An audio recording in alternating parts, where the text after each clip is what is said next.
जनवरी की एक सर्द शाम को एक खुश लिबास नौजवान डेविस रोड से गुजरकर मान रोड पहुंचा। वो खासा फैशनेबल मालूम होता था। इसने बादामी रंग का कोट, सर पर हैट, गले में सिल्क का ग्लोबन और एक हाथ में बैत की छड़ी पकड़ रखी थी, जिससे वो मजे में आगे घुमाने लगता। सख्त सर्दी के बावजूद वो बहुत इत्मीनान से चल रहा था। कोई तांगे या टैक्सी वाला इससे कहीं जाने का पूछता तो वो टाल देता। जो जो वो चेरिंग क्रॉस की तरफ बढ़ा, इसकी तबीयत की शोखी में इजाफा होने लगा। रास्ते में वो घास पर बच्चों को खेलते देखकर रुका और फिर सीमेंट की बेंच पर बैठ गया।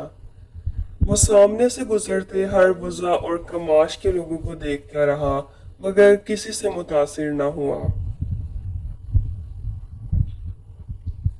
नौजवान का अपना ओवरकोट खासा पुराना होने के बावजूद साफ सुथरा था। इस पर सिलवट नाम की कोई चीज न थी। नौजवान ने सिगरेट खरीद कर पिया और फिर माल रोड के फुटपाथ पर चलने लगा। रास्ते में एक छोटे से बुक स्टॉल पर इसने कई रिसाले देखे, मगर इन्हें वापस इनकी जगह पर रख दिया। वो कालीनों की दुकान में दाखिल हुआ और एक ईरानी कालीन की कीमत पूछी, मगर खरीदे बगैर बाहर निकल आया और आगे चल दिया।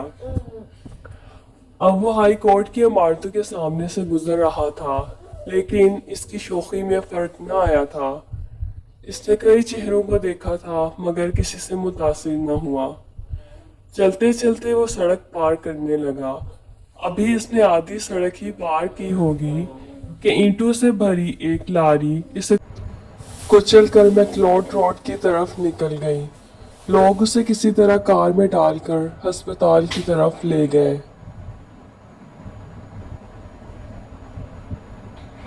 ड्यूटी पर मौजूद नर्सों ने इसे संगे मरमर की मेज पर लिटा दिया और इसके कपड़े उतारने लगी, मगर ये देखकर वो हैरान रह गईं कि नौजवान ने ओवरकोट के नीचे सिर्फ बनियान पहन रखा था।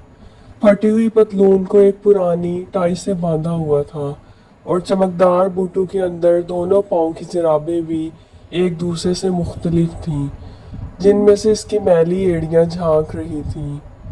इस वक्त तक नौजवान दम तोड़ चुका था।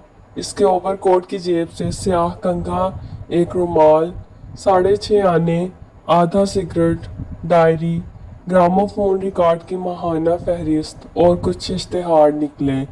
लेकिन अफसोस कि इस हादसे में इसकी छड़ी कहीं खो गई थी।